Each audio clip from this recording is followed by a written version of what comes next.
Welcome everybody. The 2024 Smackdown Night 1 draft. Was there anything that happened that was amazing in this year's draft so far? Was there any major changes to the brands? Was there a superstar shakeup, if you will? We're going to get in and we're going to talk about the thoughts and results on that. And we're going to talk about if there was anything groundbreaking in this one. This was paired with two traditional GMs going toe-to-toe. We were given Nick Aldis and Adam Pearce in their war rooms. We're shown that right off the bat. And we're given the NXT Performance Center with all the young hopefuls and the up-and-comers hoping to have their night to shine and be drafted to the main roster. On SmackDown Night 1, we are given a pool. But let's go ahead and talk about it. Let's talk about the balance of the show. I will say I like the way the show was balanced tonight and how the programming was for SmackDown. But I will just come out front and tell you guys, I didn't think there was anything majorly eventful about the draft tonight. There was not a major, overly excitement. Let's get in. So when we first talk about it, let's go over the rules real quick of the draft, just so we're all on the same page, because I feel like the rules get a little more confusing every year. So, simple enough. On SmackDown, there will be 4 rounds, which happened tonight. A total of 16 picks. All right, fair enough. Then, we'll find out that's actually not true. But on SmackDown, I guess there is 16 picks total. Also, on Raw, there will be 6 rounds, because Raw is a longer show, and they get 24 picks that happen on that brand.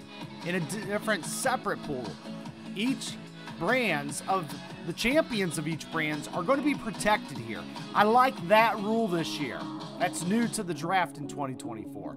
Champions are protected. I always said it from day one. Champions should not be bouncing around from brand to brand. It's confusing. It's weird. You got to have consistency with your champions. Women's tag team champions are eligible. SmackDown will pick first on Friday, and Raw will pick first on Monday, having home court advantage, if you will. And the rosters lock Monday on May 6th. I'm assuming that allows for any kind of trades to happen possibly after that deadline or up to that point. So we might get some spoilers on that. When we go a little further, we are given a single pool for SmackDown. And this is Friday's pool you see here. And it's got some various from Sheamus to Roman Reigns to the Bloodline to Nia Jax to Alpha Academy and so forth. It does say plus NXT superstars are going to be eligible as well. So we are going to get ultimately the 2 war rooms going at, if you will, much like the NFL draft, which happens all week. And it was very clever of the WWE to match up their NFL draft with the WWE draft just to get those social media vibes going. We're showed Adam Pearce in one, and we're showing Nick Aldis in the other war room. And I gotta look. There's some familiar faces in this war room. If you look close enough, and I'm like, well, there's Bubba Ray Dudley and Teddy Long representing SmackDown. But on the other side, we got JBL and Devon Dudley. Are they competing against each other on separate brands? And I'm also wondering, where was Devon to get the tables at WrestleMania with Bubba Ray's special appearance? It's been epic to have them both as referees in that matchup with Karrion Kross and company. Ultimately, we got some others around the room. I see a Michelle McCool. I see a little bit of Tori Wilson. This guy over here looks like, I don't know, Randy Orton Jr. And this one looks like an artificial intelligence bot. It's probably all those bots that are, trying to friend request me over there on Twitter X at the Bryan Adkins. So we move ahead. We're getting into round 1 of the draft, and we get Triple H. We get actually a contract signing between Cody Rhodes and AJ Styles tonight on SmackDown for WWE Backlash. And then we get Triple H interrupting Cody Rhodes as he's exiting. And Triple H gives the nod to Cody, invites Cody over to the draft table, and announces that since he's picking the Raw picks and announcing them for round 1, the SmackDown champion Cody Rhodes should announce the SmackDown picks with them. I like that idea. Matter of fact, if the general managers aren't out there making these picks, which I do believe should happen, instead we get celebrity picks, and that's fine. I don't hate on the celebrity picks either. It's nice to see people from the past. It's nostalgic. But I will say, if we can't have these celebrity picks, why not have the champions that are not eligible for the draft to actually do the picks for the draft, representing each brand from the war room? So now your champions are in the war room, having influence on maybe the GMs deciding who they want to pick for the draft. Just a thought. It's totally free. WWE, you can have it. So ultimately, we do get our first round pick announced, and SmackDown gets the first round pick, and we get Bianca Belair as the #1 overall pick in 2024. She's a 3-time women's champion. She holds the longest championship reign in the modern era at 419 days. And she is an All-American track and field star at the University of Tennessee. So what this tells me is Nick Aldis cares about his women's title, and that's why he took Bianca Belair straight up #1. She's a former WrestleMania headliner. She's also had a very, very good championship run and established as a champion. And I believe her stock will be on the rise eventually when she gets done with the Jade Cargill stuff. So not a solid pick for the future. It might not be the pick for right now, but I'm not going to argue Bianca Belair going in the top round. I don't know if it's #1, but I'm not going to argue her bringing in like a top round pick.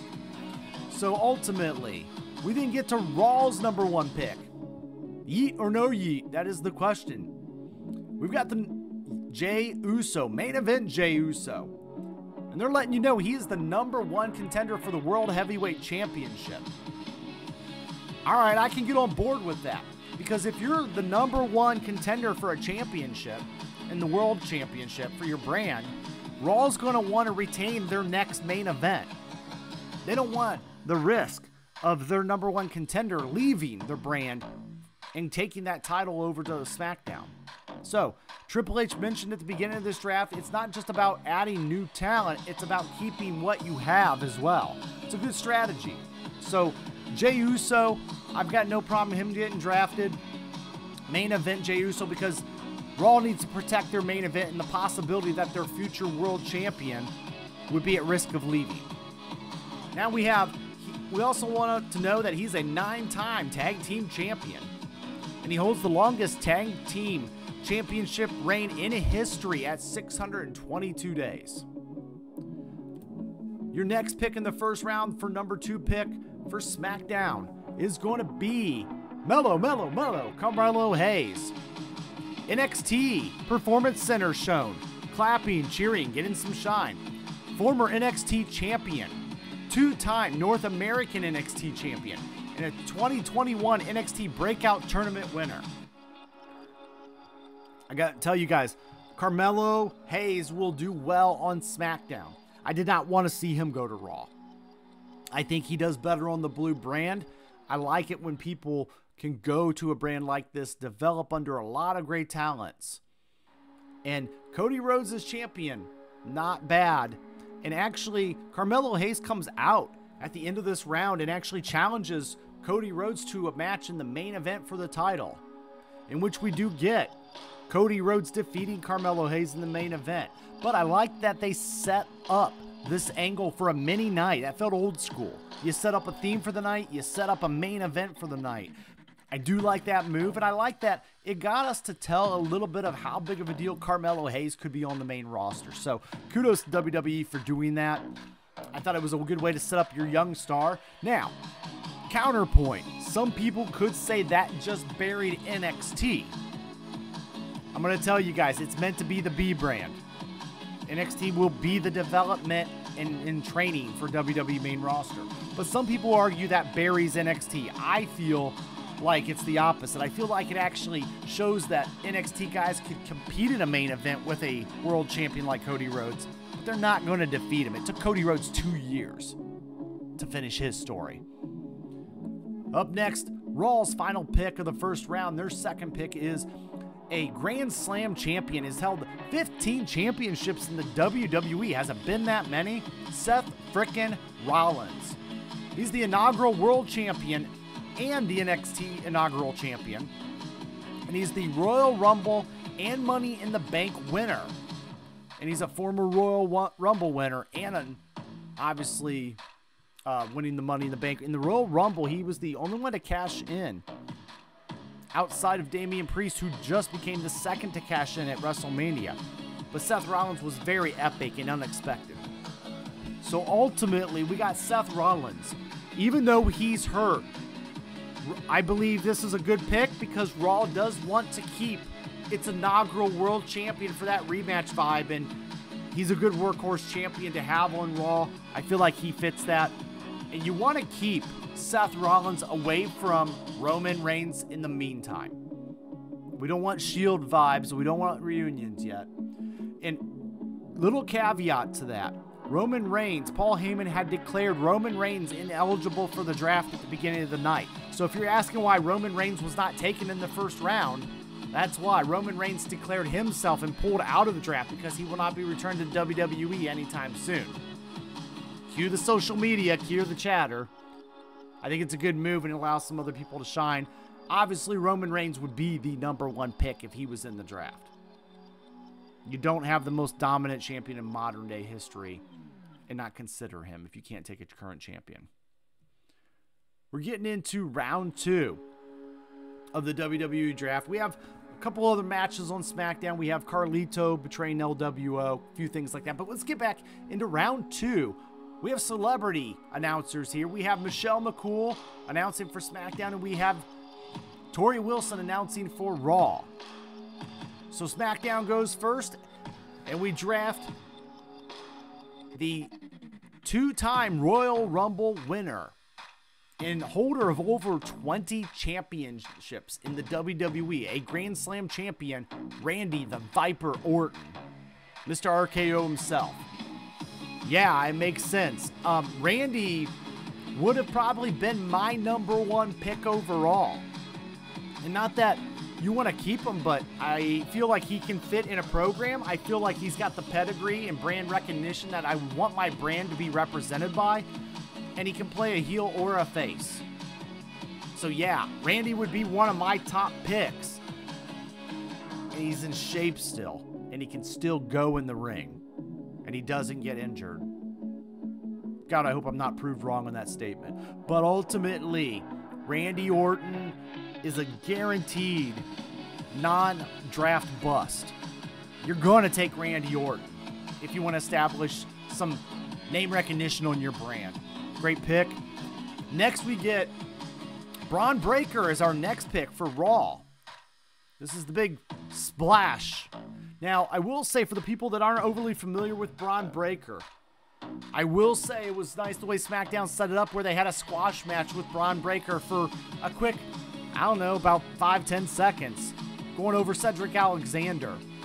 A very dominant fashion for Breaker, and that's how you got to do. You got to do the a little bit of the Brock Lesnar type treatment with him. So, nice smash, and then we get a drafting of Braun Breaker saying, wow, this guy's available, they could draft him. Raw snatches him right up with their first pick in the second round.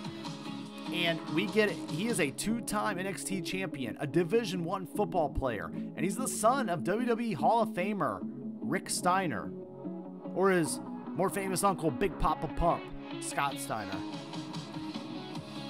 Up next, we've got, this is where it goes a little crazy.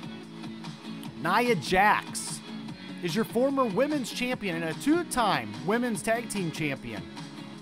And then they got her, she's a former model.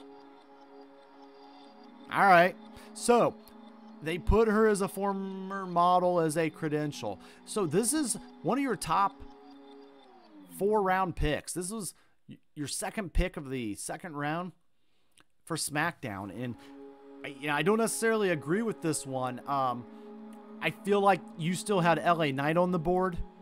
You still had, quite a few other major stars on the board.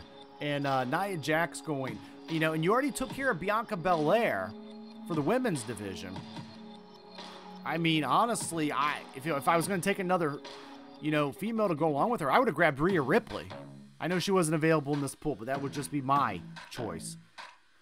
Ultimately, we do get Nia Jax. Hopefully, I don't know, maybe they'll pair her with the Bloodline. I don't know what they're doing, but there's got to be a plan for this. Maybe she's going in with the Bloodline. Then we got a female being drafted over to Monday Night Raw. We got Liv Morgan. Liv Morgan right now is involved in kind of the female storyline on Raw with just injuring Rhea Ripley. So, okay, you got to retain Liv. I get it. You got to retain your current storylines. Kind of what I said with Nia, I don't know if I would have taken Liv this early, feeling she would be available in the next round. But Raw got their woman, and I don't think that's an issue. Her credentials, they got defeated Ronda Rousey for the Women's Championship.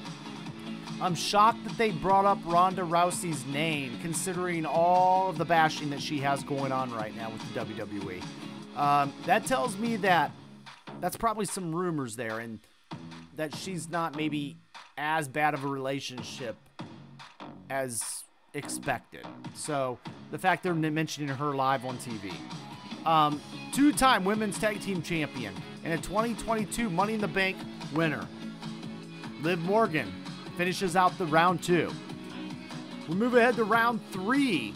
We get the Dudley boys. Devon, get the draft picks.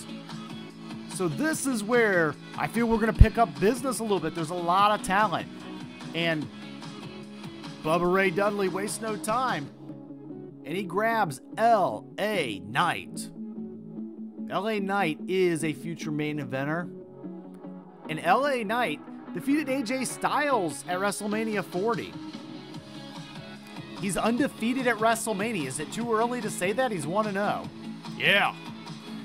He was named ESPN Breakthrough Wrestler of 2023. And he's a 2-time Slammy Award winner. God help you, the Slammy show this year. They're not going to tell you exactly what he won because it's a little embarrassing, but it's kind of doubling up here. His 2 Slammies, in case if you were interested this year, was Breakout Superstar of the Year. Yeah. And then Fan Chant of the Year. Yeah. Same thing. So basically, they want you to remember, hey, the Slammies happened on WrestleMania weekend. I did go over that show. I would save yourself some time. I did review it up here. I'll leave it up in the corner. But ultimately, it was very, very missable. Let's just go on. And speaking of missable, Raw is going to follow up and counter that LA Knight pick of SmackDown by taking Ricochet. Ricochet, a former United States champion, a former Intercontinental champion. And here's the real deal why Raw drafted Ricochet in a top 4 rounds. Competing in the finals for the WWE Speed Championship. This is your marketing at its finest. They want you to talk about it on social media, and they want you to go over to Twitter and say, what's WWE Speed? What's going on there? I'll tell you guys, WWE Speed is when you have matches less than 3 minutes long, and it's all for some quick action, and you got to get the job done quickly. And it's exclusively on Twitter X. I've been covering the shows briefly. I'll leave the link up there. But ultimately, I don't agree with this pick being a top 4 round pick. I'm kind of shocked that they wasted a little bit of a pick on Ricochet, and I can tell this is just marketing and the corporate side kicking in a little bit. Next, we've got SmackDown's pick. It's another solid pick. They got LA Knight in this round. Now they got the Bloodline. Just so we're clear, the Bloodline includes Solo Sikoa, Tama Tonga, and Paul Heyman, also WWE Hall of Famer. Tama Tonga is the new Bloodline member, the MFT. Still haven't figured out what that is. And Solo Sikoa, they just have his defeated John Cena in 2023. They won't tell you he's 1-19 record-wise. We don't do records here, though. I will say, ultimately, solid pick. Yeah, take the hottest storyline. Where I do not agree with this is having Jey Uso on Raw. So Jey Uso went in the first round to Raw. In my mind, there should have been Raw drafting the Bloodline. Not only to kind of get him on the same show as Jey Uso again and continue the bloodline story. But ultimately, I would have wanted to really just anger Roman Reigns, the tribal chief, with saying, you had one job, Paul, was to keep us on SmackDown. And it just kind of says, well, Solo's making the decisions, and Solo really influenced the idea of going to Raw. See what I did there? You created a wedge between Roman and Solo even further by making Solo decide that they want to switch shows and influence the GM to draft them. But they are staying on SmackDown separate from Jey. And so that's the only issue I do have with it. Otherwise, though, it's a solid choice. I would draft the Bloodline myself. Raw then follows up and finishes the round 3 out with Sheamus, a 4-time world champion, King of the Ring, Money in the Bank, Royal Rumble winner. I'll get to this next point in a minute, but ultimately I will say Sheamus is a solid pick. He's kind of the Randy Orton pick. He's established. He's known. Randy Orton's got a little more star power, but Sheamus has been around enough. Great to have on a brand. I do feel he fits the Raw brand better than the SmackDown brand. I like his matches with Drew McIntyre and CM Punk and those kind of things. The final fact on him is they said he's the fastest world championship victory in WrestleMania history in 2012. Petty booking. That's right, petty booking. That's going to be a thing now. We got to know, who did he beat in that fastest WrestleMania victory in history, in championship history? Could it be Bryan Danielson, the American Dragon? Little shot at AEW there. It's not going to discredit Daniel Bryan in WWE land. Let's move ahead. We move ahead to our next celebrity announcers here for the draft. Holla, holla, holla, Teddy Long and JBL for round 4. Teddy Long makes the first pick.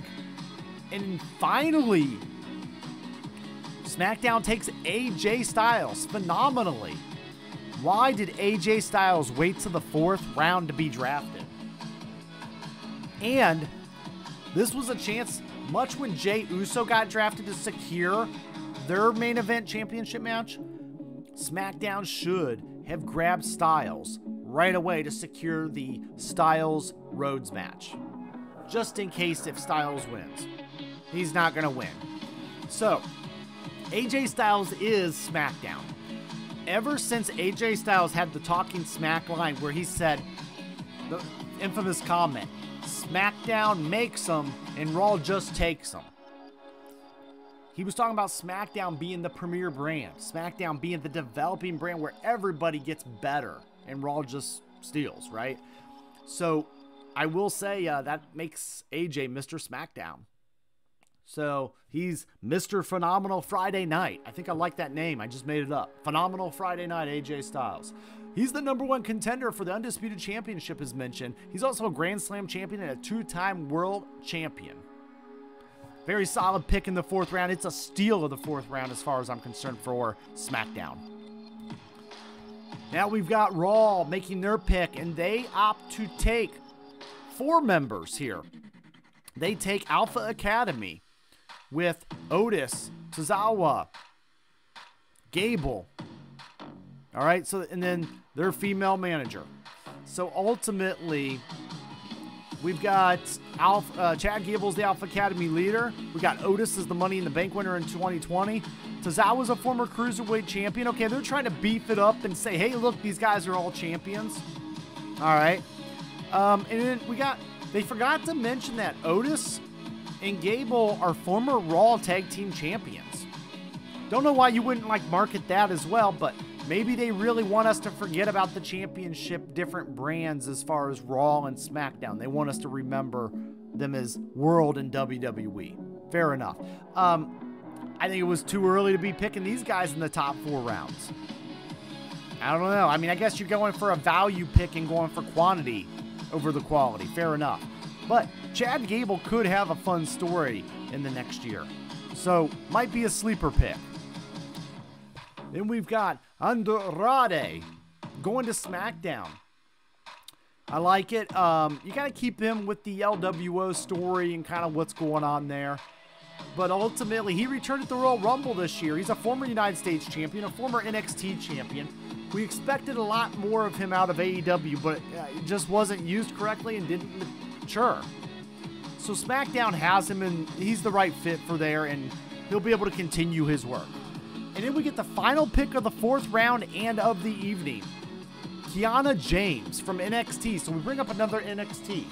And I'll say this, I like Kiana James and her wrestling in NXT. I don't know if it warranted to be a top 4 pick once again, or a top 4 round pick. So much that the audience, Braun Breaker, they got to expose pretty well with the match, and they've seen him a little bit. But Kiana James, for a lot of people that didn't know who she was, they had to show a video package and say, this is who we drafted and why. And I mean, I guess you do get that in the later rounds in the NFL draft. But former NXT Women's Tag Team Champion, in case you don't know, signed with NXT in 2022. And her signature moves are the 401k and the Deal Breaker. And that wraps up the NFL draft. Let's get into our final thoughts. And here we go. All right, so there was actually we got to think about the free agents because the whole pool for tonight did not get drafted on SmackDown. So what we got is a additional drafting and a supplemental draft picks happening online at WWE.com. And I will say, I almost missed this myself, so I don't think the WWE did a good job of marketing that part of it. And I would have went into Monday thinking these guys were free agents or thinking that they were still in the pool to be drafted. But let me catch you guys up. We got Alba Fire and Isla Dawn going to Raw. Cedric Alexander, Ashanti, the Adonis going to SmackDown. We only got Ivar, the Viking Raiders, going to Raw. I don't like the idea of breaking up the Viking Raiders. They are a good classic tag team. With 2 different tag team divisions being established now, we need legitimate tag teams. Shayna Baszler going to Raw. Not my choice. I would have sent her to actually NXT to go help beef up and revamp herself a little bit. We got the OC, the Good Brothers, staying on SmackDown with AJ Styles. Fair enough. Zoe Stark going to Raw. Mia Yim, I don't know. I don't know if she's a free agent or what's going on with Michin. And then, remember, Roman Reigns was removed from the draft. So, there's the supplemental picks for the evening. And I want to talk a little about my final thought on this is the draft didn't do anything overly shocking, but I like the format and I like the structure that WWE did. I like that they introduced the matches, they introduced the contract signing, then did the first round, then introduced a little couple matches and story, introduced more first rounds. I like the Braun Breaker introduction match, then getting drafted. It was like, wow, we got to have this guy. All the way with Cody Rhodes main eventing SmackDown tonight with Carmelo Mello Hayes. I like the format of WWE SmackDown. The draft itself, while I do like one thing is the champions are now protected from being drafted. That's a step in the right direction. But I will say we just got to dig a little deeper and go for those shock moments and clearly, think out why we're drafting certain people for what reasons. I would like to see the general managers a little bit more of a recap in between the rounds, maybe some interviews, and maybe have the general managers tell us their strategy when they drafted. We wanted to really build up our female division on Raw in the next year, or simply tag team divisions are newly established and we got to think of them. So I feel like that would have been maybe a direction to help us enhance the story of the draft. Those are my results and final thoughts. Let me know down below. Who would you like to see drafted that wasn't drafted tonight? Maybe we'll get that on Raw. But I'm going to get out of here. Thanks again, everyone. And it's not goodbye. Like, share, subscribe. It's just game over.